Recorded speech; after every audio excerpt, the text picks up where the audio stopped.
Camera on ठेवून खाली बसा.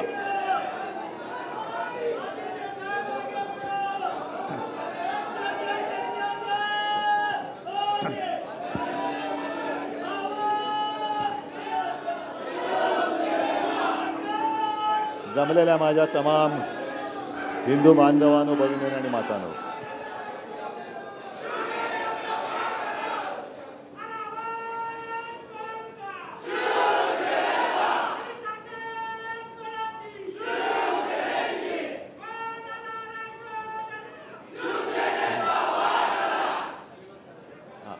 चल,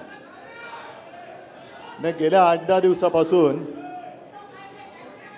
बातम्या सुरू आहेत. शिवसेनेतून काही गद्दार फुटले.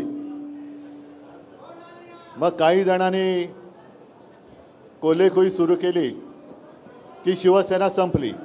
हे मला वाटतं तोच माईक चांगला होता.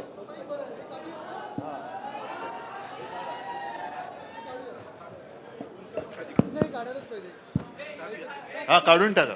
येतो रे आवाज? हे मजबूत आहे ना? नाही, ठीक आहे, राहू दे, इकडे राहतो. हे तुम्ही खाली बसा ना आता. मग काही जणांनी एक कोलेखोई सुरू केली की शिवसेना संपली, उद्धव ठाकरे फिरत नाहीत. मग म्हटलं मी फिरतोच आणि राहिलेली शिवसेना दाखवतोच, तिची ताकदही दाखवतो. आणि एक लक्षात आलेले माझ्या की संजय, आता आपण जे बोललात ते हरामखोर गेलेत, नमक हराम गेलेत, पण कट्टर कडवट शिवसेने एक सुद्धा जागचा हल्लेला नाहीये. काही वेळेला काय होतं की चांगल्या गोष्टीला एक नजर लागते. तसा आपला हा वाशिम यवतमाळ जो मतदारसंघ आहे, हा पाहिला तर परंपरागत आपला शिवसेनेचा भगव्याचा बालेकिल्ला आहे. कारण या वाशिम जिल्ह्याची निर्मितीच हिंदू हृदय सम्राट शिवसेना प्रमुखांनी केली, आपल्याला माहिती असेल. आणि सातत्याने इथून तुम्ही सगळ्यांनी ज्याच्या हातामध्ये भगवा आहे तो आपला व्यक्ती न बघता मतदान केलं. मग आमदार असेल तर आमदार, खासदार असेल तर खासदार तुम्ही निवडून दिलं. पण नजर लागली, मी म्हणतोय ते एवढ्यासाठी की एक 2-4 वर्षापासून गद्दारीची कीड इकडे लागली. आधीच्या होत्या त्यांनी गद्दारी केली, ती गद्दारी गाडून टाकायची म्हणून नवीन बुजगावणं उभं केलं, ते बुजगावण्याने गद्दारी केली. पण आता मात्र गद्दारीला थारा द्यायचा नाही, नमक हरामीला थारा द्यायचा नाही म्हणजे नाही. कारण मी नमक हराम हा शब्द एवढ्यासाठी वापरतोय, मी मुद्दाहून बघितलं की नमक हरामी शिवी आहे का? नाहीये. कारण ज्याचं जो उपकार करता असतो त्याचे उपकार विसरून त्याच्याशी जो दगाबाजी करतो तो नमक हराम, तो हरामखोर. आणि तसे सगळे नमक हराम, मिंद्यापासून सगळे नमक हराम आहेत, हरामखोर आहेत. कारण ज्यानी ज्यानी म्हणजे शिवसेनेनी, शिवसैनिकांनी रक्ताचं पाणी करून, रक्त आटून, स्वतः काही बघितलं नाहीत तुम्ही, ना कधी विधान भवनात आलात, ना कधी संसदेत गेलात. पण यांची स्वप्न ही तुमच्यामुळे त्यांनी बघितली, बघू शकले आणि गेले तिकडे. पण हे लुटार एवढे माजलेत. जो उल्लेख आता आणखीन संजय राऊत तुम्ही केला, राम मंदिरच लुटायला निघाले ते. म्हणजे ज्या वातावरणाने, ज्या एका मुद्द्याने, राम मंदिरच्या मुद्द्याने रथयात्रा काढली होती आडवाणीजींनी, संपूर्ण देश हिंदुत्वमय करून टाकला. मंदिर वही बनाएंगे. अरे बाबरी पाडली तेव्हा शेपट्या घालून पळालेली तुमची अवलादी. हा, म्हणजे अंगावर काय आलं तर शेपट्या घालायच्या. ते सगळं गंडांतर होतं, ते शिवसेना प्रमुखाने अंगावर घेतलं होतं. म्हणजे सगळे पळाले होते. एक सुद्धा भाजप आज 56 वाले छाती इंच, काय 56 इंचाची छातीवाले नामोनिशाण नव्हतं कुठे. मग एक कोणतरी भाजपवाला बोलला होता, हे आमचं नाहीच. कसं असणार तुमचं? कारण शौर्य गाजवणं भाजपवाल्याचं कामच नाही.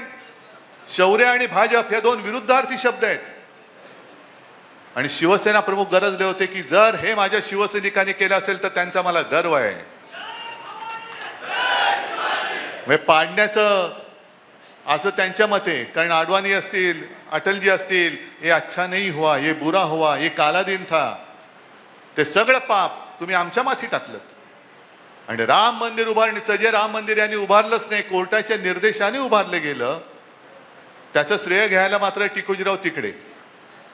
पण त्या राम मंदिरासाठी सुद्धा अनेक कारसेवकांनी रक्त सांडलेलं आहे, जीव दिलेले आहेत, जीव गमावलेले आहेत, दंगली घडलेल्या आहेत, अनेक जणांवरती पोलिसांच्या केसेस झालेल्या आहेत.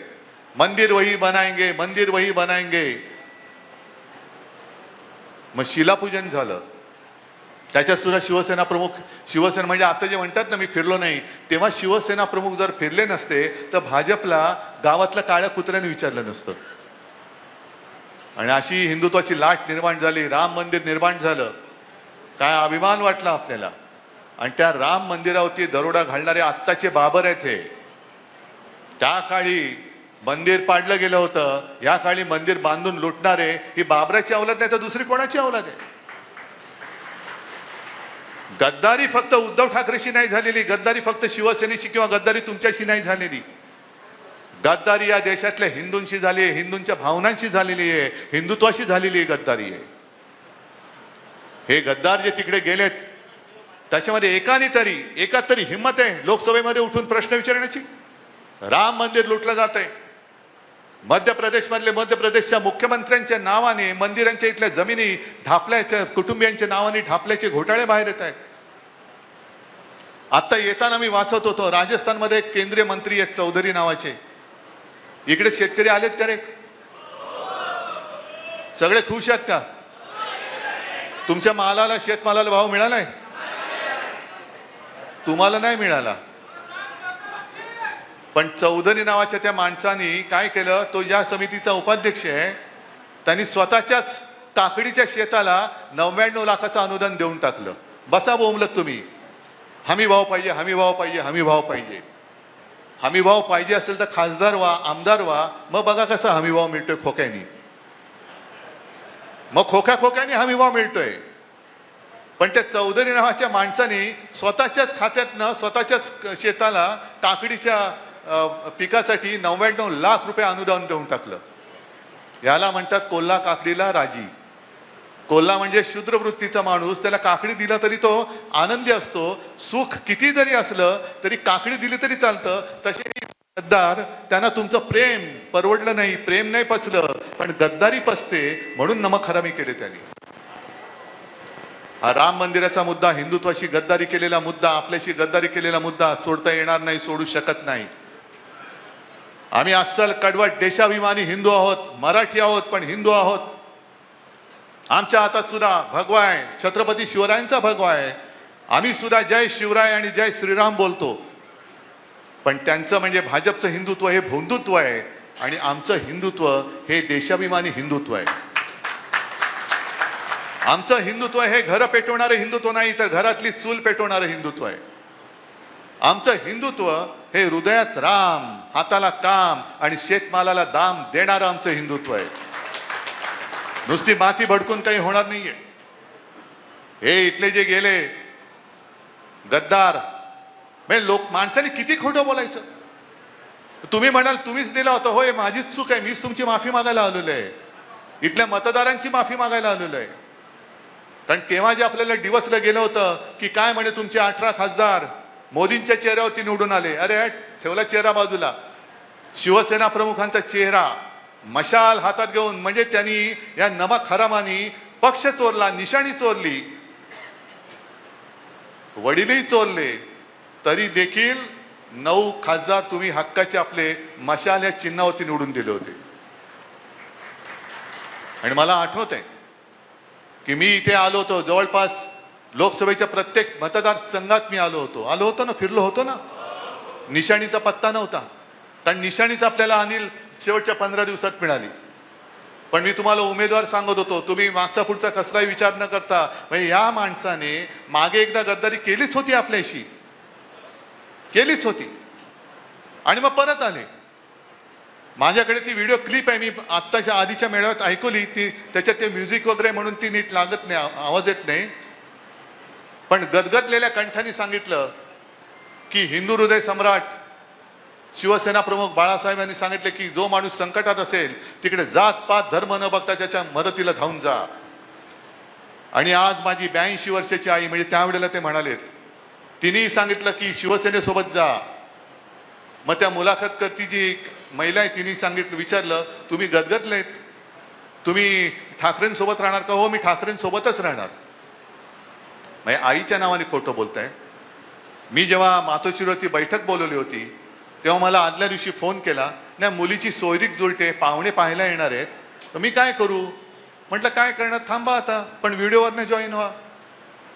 हे सगळं खोटं बोललेले, कारण सोयरीक स्वतःची जुळवत होते. खोक्यांची बोलणी चालू होती, हुंडा किती देणार, देण्या घेण्याच्या गोष्टी करायला पाहुणे जाणार होते. हे नमक हराम पाहुणे या नमक हरामाच्या घरी जाणार होते भाव ठरवायला, किती भाव देतोय बोल. म्हणजे आईच्या नावाने खोटं बोलणारा माणूस, मुलीच्या नावाने खोटं बोलणारा माणूस, आपल्या सगळ्यांशी खोटं बोलणारा माणूस विकासासाठी गेला, याच्यावरती विश्वास बसतो तुमचा? कधीतरी शेतकऱ्यांसाठी रस्त्यावर उतरलेला हा माणूस दिसलाय? तुम्ही सगळे उतरलात. आपण बुलढाण्यामध्ये मोर्चा काढलेला, अकोल्यामध्ये काढला, इथे सुद्धा तुम्ही लोकांनी शेतकऱ्यांसाठी आंदोलन केलं, पण शेतकऱ्यांसाठी ना तिकडे लोकसभेत आवाज उठवला, ना कधी इकडे रस्त्यावरती उतरला. आणि विकास निधीचा सुद्धा तो तक्ता मी नाही मांडला, त्या मुंबई तकच्या साहिल जोशीने मांडलेल्या, पाहिलं का तुम्ही? निधी किती आला आणि निधी किती खर्च झाला. म्हणजे विकास निधी मिळत होता तुम्हाला. बरं, विकास निधी हेच जर का कारण असेल तर मग असं समजायचं का की याच्या पुढे कोणी भाजपच्या व्यतिरिक्त कोणाला मतच द्यायचं नाही, कारण तिकडे विकासच होणार नाही? इथे भाजपच्या छाताडावरती आपला भगव्याचा खासदार निवडून आला, पण भाजपला मतं मिळालीच नाही इकडे. मग त्यांची कामं काय करायची नाहीत? आम्ही हा भेदभाव केला नाही. इकडे माझ्याकडे आजही खासदार आहेत, आजही आमदार आहेत, आमदार तर आहेतच. कोणी काम घेऊन आला तर त्याला कोणता पक्ष विचारत नाही. मुंबईमध्ये सुद्धा कोणी शाखेमध्ये आला, रक्ताची गरज आहे, त्याला विचारत नाही पक्ष कोणता. पटकन शिवसैनिक तयार होतो, त्याचा जो ब्लड ग्रुप असतो त्याच्याप्रमाणे आपला रक्तदाता तयार होतो, आणि तो भला कोणत्याही पक्षाचा असतो, अगदी भाजपचा असला तरी आपल्या निष्ठेचं रक्त त्याच्यामध्ये देण्याचं तो पवित्र काम करत असतो. रक्तदान पवित्र काहीतरी आमच्या माध्यमातून 2 थेंब तरी निष्ठेचं रक्त या गद्दारांच्या अंगामध्ये दिलं पाहिजे. आता हा प्रश्न केवळ तुमचा आमचा नाहीये. जे एक लोकसभेच्या वेळेला यांचा प्रचार चालला होता, अबकी बार 400 पार, कारण यांना मूळ म्हणजे संविधान बदलायचंय. यांना ते डिलिमिटेशनचं बिल, जे त्या 2/3 बहुमत झालं नव्हतं, ते पास करण्यासाठी मग शिवसेना फोड, राष्ट्रवादी फोड, तिकडे तृणमूल फोड, आणखी नुसती फोडाफोडी करायची. शेतकरी आत्महत्या करतोय. यवतमाळ वाशिम हा पट्टा जास्तीत जास्त शेतकऱ्यांनी आत्महत्या केलेल्या आहेत. लाज लज्जा शरम राज्यकर्त्यांना कोणाला काही राहिलेलं नाहीये. खोकेच्या खोके घेऊन तुम्ही गद्दाराच्या घरी जाताय. अरे सारी लाखाची मदत माझ्या शेतकऱ्याच्या घरात जाऊन का नाही करत तुम्ही? ज्याप्रमाणे आपलं सरकार असतं आपण कर्जमुक्ती केली होती. मी मुक्ती शब्द वापरतोय, कर्जमाफी नाही. माफी ही गुन्हेगाराला द्यायची असते. माझा शेतकरी गुन्हेगार नाही, तो माझा अन्नदाता आहे, त्याला मी मुक्त करेन. माफ करण्याची तर वेळच येत नाही, कारण तो अन्नदाता आहे. कर्जमाफी हा शब्द माझ्याकडे नाहीये. आणि मी अनेक वेळा विचारलेलं आहे, ज्याप्रमाणे कोणती अटीतटीचा सामना न करता 2 वेळा त्या आपले सेवा केंद्र काय जे आहे सरकारचं तिकडे गेल्यानंतर शेतकऱ्याच्या खात्यात थेट कर्जमाफीचं किंवा कर्जमुक्तीचे पैसे हे जात होते की नव्हते? मग ती कर्जमुक्ती आणि ह्यांची हे कोण मोठे आलेत कर्जमाफी करणारे, कोण तुम्ही? 2019ची कर्जमुक्तीचा लाभ ज्यांना मिळालाय त्यांना ह्या कर्जमाफीचा लाभ मिळणार नाही. काऊन देणार नाही? हे गद्दार उघडणार आहेत तोंड, विचारणार आहेत. जे नमक हराम मिंदे तिकडे बसलेले आहेत ते मुख्यमंत्र्यांना विचारणार आहेत. कोणाची हिंमत नाहीये, पण कोणी प्रश्न विचारायचे नाहीत म्हणून फोडाफोडी करत चाललेले आहेत. आणि शिवसेना ही केवळ आमदार खासदारांपुरती मर्यादित नाही. मी आलेलो आहे, मी तुमच्यासह इथल्या सर्व मतदारांची माफी तर मागायला आलेलो आहेच, कारण मीच तुम्हाला उमेदवार दिला होता आणि तुम्ही माझ्या शब्दावरती विश्वास ठेवून त्याला निवडून दिला होता, म्हणून ह्या सगळ्या गुन्ह्याची माफी मागायला मी आलेलो आहे. पण आणखीन एका गोष्टीसाठी आलेलो आहे की दुर्दैवाने नमक हराम जरी गेलेला असला तर मी हल्लेलो नाही, मी तिथेच उभा आहे. मी तुम्हाला न्याय मिळवून देण्यासाठी कटिबद्ध आहे, मी वचनबद्ध आहे. मी हलणार नाही, मी थकणार नाही, मी खचणार नाही. आणि तुमच्यासारखे मर्द शिवसैनिक माझ्या सोबत आहेत. मग कशाला कोणाची भीती आहे, कोणाची पर्वा आहे? येऊ देत संकट. संकटाच्या छाताडावर चालून जाणारे शिवसैनिक जे बाळासाहेबांनी मला दिलेत, ते जोपर्यंत माझ्या सोबत आहेत तोपर्यंत किती संकट येऊ दे, त्यांना पायदळी तुडवून त्यांच्या उरावरती भगवा रोवून पुढे जाणारा मी आहे. फक्त प्रश्न आहे तुमचा. कारण हा जो राग आहे, हा जो उद्रेक आहे, हा या गद्दारीला, या यवतमाळ वाशिम मतदारसंघाला यांनी ज्यांनी कीड लावलेली आहे, त्या किडीला गाडून किंवा गाडल्याशिवाय स्वस्थ बसायचं नाही ही शपथ तुम्ही घेणार असाल तर मग पुढच्या वाटचालीला अर्थ आहे. नाही तर जमलात सगळे, इकडे तुडुंब भरले, तिकडे तुडुंब भरले, बाहेर लोक उभी आहेत, रस्त्यात लोक उभी आहेत, पत्रकार मध्ये मध्ये विचारतात. तेवढ्याला अर्थ नाहीये. ही गद्दारीची कीड गाडण्यासाठी तुम्ही 3 वर्ष तर 3 वर्ष, कारण आपण त्यांना काय आव्हान देतोय, हिम्मत असेल तर राजीनामा दे आणि मैदानात उतर. अरे हिम्मत असती तर चार्टर्ड विमानाने पडून नसते गेले. म्हणजे विकास निधी खासगी विमानातून दिल्लीवारी आणि सगळीकडे जात आहेत, हा यांचा विकास. माझा शेतकरी बोंबोलतोय आणि विमानातून वरनं आमचा विकास निधी चाललेला आहे. काय चाटायचंय? तर अस्सल भगवा हातात धरलेला शिवसैनिक कसा असतो हे त्याला दाखवलं पाहिजे. तुम्हाला तो जिथे दिसेल तिथे त्याला जाब विचारला पाहिजे. आता तो ज्या भाषेत बोलतो त्या भाषेत जाब विचारायचा. जसा मुंबईचा एक गद्दार बोलला, पत्रकारांनाच बोलला तो. ज्याची जशी भाषा आणि ज्याचं जसं कृत्य असतं तसा जाब कसा विचारायचा तो मी आत येताना नितीन भाऊ तुम्ही सांगत होता. त्याच्यामुळे जाब कसा विचारायचा मी नाही सांगायचं, पण जाब विचारायचा हे तुम्हाला मी नक्की सांगतोय. आहे तयारी? आणि यापुढे यवतमाळ वाशिम हा जो काय आपला लोकसभा मतदारसंघ आहे, आतापर्यंत काय व्हायचं, संपूर्ण मतदारसंघात खासदार यायचा तो खालच्यांची सेटिंग करायचा की खाली तू वरती मी, खालती एकच यायचा तो म्हणायचा खाली मी वरती तू. नाही, मला आता खाली वरती काय नाही, मला आमदार पण पाहिजेत आणि मला खासदार पण पाहिजे. देणार आहात तुम्ही? आता सांगितलं ना डॉक्टर देवळे, बरोबर ना? गेल्या वेळेला किती मतं पडली? 1,04,000. कुठला मतदारसंघ होता? वाशिम. पुढच्या वेळेला आमदार करण्याची जबाबदारी तुमची. आतापासून तयारीला लागा. निवडणुकीसाठी जी मांडणी करायची, जी बांधणी करायची ती करत राहा. आणि त्याच बरोबरीने हा गद्दार जिकडे फिरेल तिथे त्याला